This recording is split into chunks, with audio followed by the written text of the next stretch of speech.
Hello friends, मैं हूं अनूप और आप देख रहे हैं अनूप चित्रवंशी ब्लॉग। आज मैं पहुंच चुका हूं महाराष्ट्र के नासिक जिले के सबसे फेमस प्लेस पे और देश भर के 12 ज्योतिर्लिंग में से एक त्र्यंबकेश्वर मंदिर के दर्शन के लिए। तो आज आपको त्र्यंबकेश्वर मंदिर का पूरा दर्शन कराते हैं और इसके साथ ही ब्रह्मगिरी पर्वत और गोदावरी का भी पूरा दर्शन कराएंगे। तो चलिए चलते हैं। अगर आप ट्रेन से त्र्यंबकेश्वर ज्योतिर्लिंग जाना चाहते हैं तो आपको मंदिर के सबसे निकटतम railway station Nashik road station जाना पड़ेगा और वहां से फिर आपको त्र्यंबकेश्वर ज्योतिर्लिंग मंदिर की दूरी लगभग 40 किलोमीटर तय करनी है। और नासिक रोड स्टेशन पर पहुंचने के बाद आपको बाहर से बस या प्राइवेट टैक्सी की सुविधा लेनी होगी, जिससे आप त्र्यंबकेश्वर ज्योतिर्लिंग पहुंच सकते हैं। नासिक बस स्टैंड से आपको स्थानीय परिवहन की बसें मिल जाएंगी, जिसकी मदद से आप त्र्यंबकेश्वर ज्योतिर्लिंग पहुंच सकते हैं। और अगर आप त्र्यंबकेश्वर ज्योतिर्लिंग मंदिर के पास रुकना चाहते हैं तो आपको इसकी भी अच्छी सुविधा मिल जाती है। मंदिर के पास आपको धर्मशालाएं और प्राइवेट होटल देखने के लिए मिल जाएंगे, जहां आप रूम बुक करके रुक सकते हैं।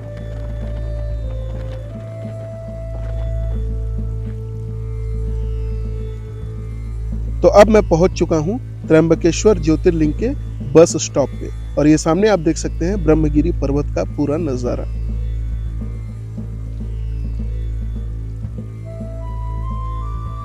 ये है पूरा ब्रह्मगिरी पर्वत और ब्रह्मगिरी पर्वत के अंदर से ही गोदावरी नदी का उद्गम हुआ है।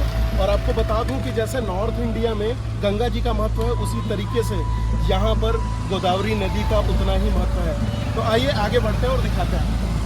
यहाँ बोर्ड पे आप देख सकते हैं अहिल्या घाट सीधे, श्री त्र्यंबकेश्वर सीधे, और इस साइड आप चले जाएंगे ब्रह्मगिरी पर्वत और गोदावरी के लिए। तो ये है मेन गेट और यहाँ पर लिखा हुआ है ओम त्र्यंबकम यजामहे सुगंधिम पुष्टिवर्धनम उर्वारुक्मिव बंधनान मृत्युर्मुक्षीमामृता। ये कितने मुखी है? पेड़ में क्या ये नेचुरल है?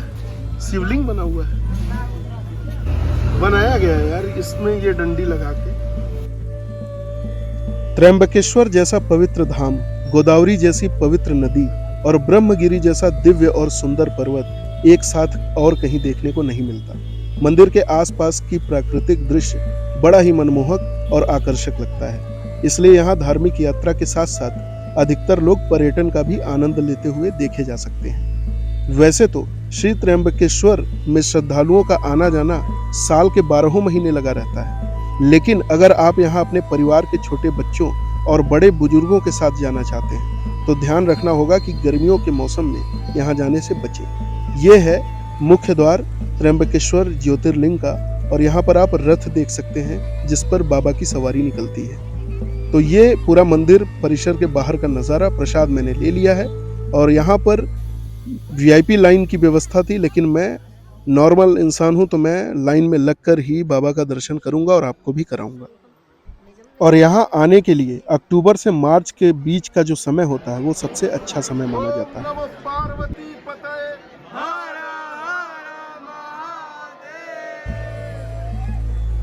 श्री त्र्यंबकेश्वर भगवान का मंदिर नासिक जिले में स्थित है।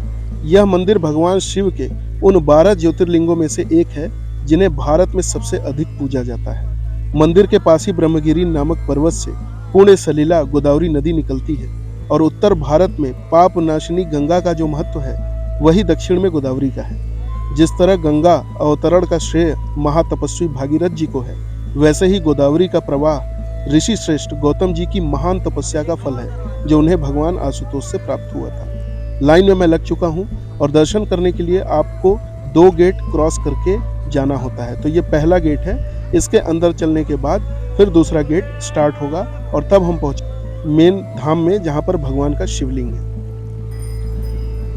पहले गेट के अंदर यहाँ पर नंदी महाराज विराजमान है और भक्त उनके कानों में अपनी अपनी मनोकामनाओं की पूर्ति के लिए विश मांगते हैं। तो ये सामने का जो एरिया आप देख रहे हैं यही है मेन टेम्पल ज्योतिर्लिंग जो है श्री त्र्यंबकेश्वर धाम का। और यहाँ पर लिखा गया है कि गर्भगृह गहरा है, तो दर्शन सुचारू रूप से करने के लिए यहाँ पर शीशे लगाए हुए हैं, तो आप उसमें देख सकते हैं। तो काफ़ी मुश्किल से मैं वीडियो शूट कर पा रहा हूँ क्योंकि अंदर वीडियो रिकॉर्डिंग करना मना है। तो आप लोग यहाँ से देख सकते हैं कि कैसा दिखता है अंदर से त्र्यंबकेश्वर ज्योतिर्लिंग। दोस्तों, त्र्यंबकेश्वर ज्योतिर्लिंग की सबसे अद्भुत और मुख्य बात यह है कि इसके 3 मुख हैं, जिन्हें एक भगवान ब्रह्मा और एक भगवान विष्णु और एक भगवान रुद्र का रूप माना जाता है। इस लिंग के चारों ओर एक रत्न जड़ित मुकुट रखा जाता है, जिसे त्रिदेव के मुखौटे के रूप में माना गया है। इस मुकुट में हीरा, पन्ना और कई बेशकीमती रत्न लगे हुए हैं। ये बाहर से आप मंदिर का नजारा देख सकते हैं। दर्शन मैंने कर लिया है। और गोदावरी नदी के किनारे बने त्र्यंबकेश्वर मंदिर का निर्माण काले पत्थरों से किया गया है। इस मंदिर की वास्तुकला बहुत ही अद्भुत और अनोखी है। भव्य त्र्यंबकेश्वर मंदिर इमारत सिंधु आर्य शैली का अद्भुत नमूना है। इस मंदिर के भीतर एक गर्भगृह है, जिसमें प्रवेश करने के पश्चात शिवलिंग आंख के समान दिखाई देते हैं, जिसमें जल भरा रहता है। यदि ध्यान से देखा जाए तो इसके भीतर 1 इंच के 3 लिंग दिखाई देते हैं। इन तीनों लिंगों को त्रिदेव यानी ब्रह्मा, विष्णु और महेश का अवतार माना जाता है। तो त्र्यंबकेश्वर ज्योतिर्लिंग का दर्शन करने के बाद अब आप लोगों को लेकर चलता हूँ ब्रह्मगिरी पर्वत और गोदावरी नदी स्थल पर। तो ये देख सकते हैं आप लोग, यही है गोदावरी नदी और माता का यहीं से उद्गम हुआ है। सामने का मंदिर आप देख सकते हैं, ये भी काले पत्थरों से ही निर्मित है, जो कि काफी खूबसूरत लग रहा है देखने में। क्योंकि गोदावरी नदी का ये उद्गम स्थल है, तो यहाँ पर श्रद्धालुओं की काफी ज्यादा भीड़ होती है और लोग श्रद्धा की डुबकी इस नदी में लगाते हैं। जैसा कि मैंने बताया कि माँ गंगा का महत्व जिस तरीके से उत्तर में है, उसी तरीके से दक्षिण में माँ गोदावरी का उतना ही महत्व है, जिसे तीर्थराज कुशावर्त के नाम से भी जाना जाता है। तो यहाँ पर आप देख सकते हैं सामने का ये नज़ारा,